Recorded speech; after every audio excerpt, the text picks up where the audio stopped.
ಚಂದಗುಳಿ ಘಂಟೆ ಗಣಪತಿ ದೇವಸ್ಥಾನ ಸುಮಾರು 700 ವರ್ಷಗಳ ಹಿಂದೆ ಉತ್ತರ ಕನ್ನಡ ಜಿಲ್ಲೆಯ ಯಲ್ಲಾಪುರ ತಾಲೂಕಿನ ಹಚ್ಚ ಹಸಿರಿನ ದಟ್ಟ ಕಾಡಿನ ಮಧ್ಯೆ ಪ್ರತಿಷ್ಠಾಪನೆಗೊಂಡ ಈ ದೇವಸ್ಥಾನದಲ್ಲಿ ನಿಮಗೆ ಎತ್ತ ನೋಡಿದರೂ ಘಂಟೆಗಳೇ ಕಾಣಿಸುತ್ತೆ. ಇಲ್ಲಿನ ವಿಶೇಷತೆ ಏನಂದ್ರೆ, ನೀವು ಯಾವುದಾದ್ರೂ ಸಂಕಲ್ಪ ಮಾಡಿ ಗಣಪನಿಗೆ ಬೇಡಿಕೊಂಡು ಅದು ಈಡೇರಿದ ಮೇಲೆ ಇಲ್ಲಿಗೆ ಬಂದು ಘಂಟೆಯನ್ನ ಕಟ್ಟುವುದು ಇಲ್ಲಿನ ಸಂಪ್ರದಾಯ. ಅದು ಸುಮಾರು 1335ನೇ ಕಾಲಾವಧಿ. ವಿಜಯನಗರ ಸಾಮ್ರಾಜ್ಯದ ಸಾಮಂತ ದೊರೆ ಅರಸಪ್ಪ ನಾಯಕನ ಮಗನಿಗೆ ಸರಿಯಾಗಿ ಮಾತನಾಡಲು ಬರುತ್ತಿರಲಿಲ್ಲ. ಮಗನ ಪರಿಸ್ಥಿತಿ ಕಂಡು ದೊರೆ ಅರಸಪ್ಪ ನಾಯಕನಿಗೆ ತುಂಬಾ ಚಿಂತೆಯಾಗಿತ್ತು. ಹಲವು ವೈದ್ಯರಿಗೆ ತೋರಿಸಿ ಚಿಕಿತ್ಸೆ ಕೊಡಿಸಿದರು. ಎಷ್ಟೇ ಪೂಜೆ ಪುನಸ್ಕಾರ ಮಾಡಿದರೂ ಯಾವುದೇ ಪ್ರಯೋಜನವಾಗಿರಲಿಲ್ಲ. ಕೊನೆಗೊಂದು ದಿನ ಅರಸ ತಮ್ಮ ರಾಜ್ಯ ಗುರುಗಳ ಹತ್ತಿರ ಹೋಗಿ ಈ ಸಮಸ್ಯೆಗೆ ಪರಿಹಾರ ಕೇಳುತ್ತಾನೆ. ಆಗ ಗುರುಗಳು ಚಂದಗುಳಿ ಗ್ರಾಮಕ್ಕೆ ಹೋಗಿ ಅಲ್ಲಿ ವಿನಾಯಕನಿಗೆ ಗಂಟೆ ಹರಿಕೆ ಕಟ್ಟಿಕೊಂಡು ಬಾ, ಆಗ ಎಲ್ಲವೂ ಸರಿಯಾಗುತ್ತೆ ಎಂದು ಹೇಳುತ್ತಾರೆ. ಗುರುಗಳ ಮಾತಿನಂತೆ ನಡೆದ ಸಾಮಂತ ದೊರೆ ಒಂದು ದಿನ ತನ್ನ ಮಗನೊಂದಿಗೆ ಈ ವಿನಾಯಕ ಮಂದಿರಕ್ಕೆ ಭೇಟಿ ಕೊಟ್ಟು ಗಂಟೆ ಹರಿಕೆ ಕಟ್ಟಿಕೊಂಡು ಹೋಗುತ್ತಾನೆ. ಹರಕೆ ಕಟ್ಟಿಕೊಂಡ ಕೆಲವೇ ದಿನಗಳಲ್ಲಿ ಸಾಮಂತ ರಾಜನ ಮಗ ಸರಿಯಾಗಿ ಮಾತನಾಡಲು ಆರಂಭಿಸುತ್ತಾನೆ.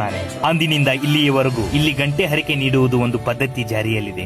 ಧಾರವಾಡದಿಂದ ಸುಮಾರು 90 ಕಿಲೋಮೀಟರ್ ದೂರದಲ್ಲಿರುವಂತಹ ಈ ದೇವಸ್ಥಾನಕ್ಕೆ ಒಮ್ಮೆ ಭೇಟಿ ನೀಡಿ. ನಿಮ್ಮ ಮನಸ್ಸಿನ ನೆಮ್ಮದಿಗೆ ಇದು ದಾರಿದೀಪವಾಗುವುದು ಖಚಿತ.